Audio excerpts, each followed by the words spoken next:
Hello, কি করো? তোমারে ছাড়া একা একা ভাল লাগতাছিল না, তাই শুয়ে আছি। খুব তো বলতা, আমি তোমাকে অনেক জ্বালাই, যন্ত্রণা দেই, রান্না বান্না ঠিকঠাক মতো করি না, আমার রান্নার স্বাদ তেমন ভালো না। এখন একা থেকে দেখো কেমন লাগে। একাই তো থাকতে চাইছিলাম, কিন্তু আম্মা আর একা থাকতে দিল কই। মানে মানে বেশি না, কাবিন 5 লাখ।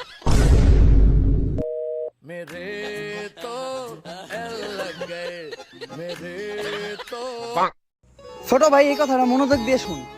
যখন তুই গরিব থাকবি, তোর কাছে কোনো টাকা পয়সা থাকবো না, তোর পকেট একবারে শূন্য থাকবো, তখন এই দুনিয়ার কোনো মেয়ে তোর পাশে থাকবো না।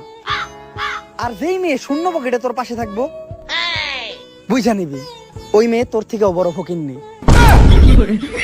কথা তো ঠিকই কইছেন ভাই। আমি ভুল কথা কই না। আজকে আমি আপনাদেরকে শিখাবো কিভাবে আপনারা মাত্র 3টি স্টেপ ফলো করে চমৎকার একটি ব্যাক ফ্লিপ শিখতে পারবেন। প্রথম স্টেপ, ব্যাক ফ্লিপের জন্য আপনাদের শোল্ডারটা পাতলা করে নিতে হবে, এইভাবে।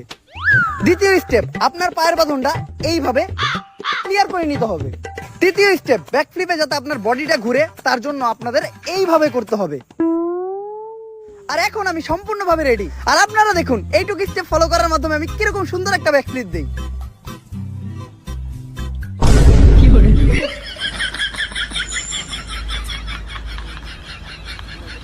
যেই মেয়েরে বিয়া করার লিগা এত কষ্ট করে পড়ালেখা করে বিসিএস ক্যাডার হইলাম,